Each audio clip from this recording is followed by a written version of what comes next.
All right, Dean. So the other day, I was shopping for some new uniforms for my daughter's school because they require uniforms where she goes, and it's great because you never have to really wonder what's the kid's going to wear every day. They just put on their uniform, right?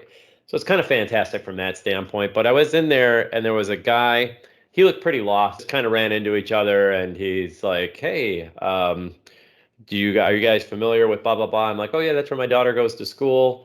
And he says, "Oh, well, my son is just starting this year. He's going to join the basketball program. Dad left Australia uh, just a few days ago to take his son over to Florida, where the school is based.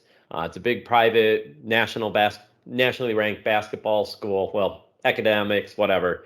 Brings his son to the school to drop him off, planning to return to Australia. While he's en route to Florida, they changed the rules. They are not letting him come back foreseeably for the next 6 months. He has to live in Florida, and there's nothing he can do about it. They will not let him back to Australia because of COVID. Um, I'm like, so what are you going to do? He's like, I don't know. I'm just going to have to figure it out as I go. And I said, well, isn't there any way? Because I've had some friends who've traveled from Germany and they figured out if I go to Mexico or Brazil or somewhere in between, I can quarantine for a couple of weeks and then I can go right into the United States.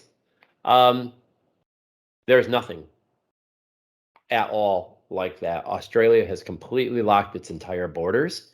And he's going to have to figure out how to fend for himself here. His family is back in Australia. He's here with one of his sons, and now he's stuck here for 6 months trying to figure out where am I going to live? How am I What going to about do his this? Hmm? What about his job? Well, interesting that you mentioned that. He was a pilot for Qantas Airlines, huge airline.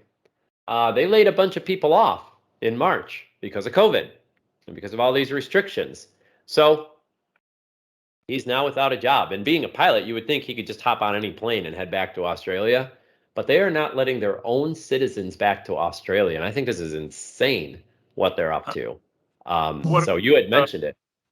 what about cargo plane and then skydiving? What is But it could be. I mean, you could. I guess you could try. But I can't understand a country. And I thought Australia was a lot like America. Like our politics are similar. The way of life is very similar. Everything is very similar. But apparently, they've gone one step further and they've said, you know what? If you're a citizen of ours and you leave our country, you're not welcome back. well, you know what? Yeah, that's interesting. I clearly didn't really understand the politics of Australia either. I thought similarly to you, uh, but I've never been there, and it's not like I've ever studied it. But I did see someone in a comment section talking about how they view their government differently because they're like an offshoot of England with the monarchy and all that stuff. And I guess the way that their government came into formation is actually very different than here, and they view it very differently. And I guess a lot of people are supportive of that, actually. So I mean, that's what this guy in the comment section was talking about. It seemed to make some sense. But yeah, I mean, that's about all I know about it. Yeah. Well, I feel sorry for this guy. It was funny because we had an event a day later with the school, and I ran into him, and we hit it off really well. So hopefully we've become friends, and hopefully we'll get the chance to hang out before he gets to go back to Australia. Really great guy, really great people. Just a little concerning that Australia has taken such a hard approach to people's lives because this has actually divided his entire family. His wife and his other children can't come over to visit with him. Uh, they're not even allowed to leave the country. I think they have a rule where only one parent can go. But now they're going to be divided for 6 months. Are you if you have them over to your house, are you gonna throw a shrimp on the barbie? Well, that's a funny thing that you mentioned that because I said, did Outback really originate from Australia? And he goes, "Yep, that's ours." I saw I said, "We'll a go to little, Outback. It will remind you of home."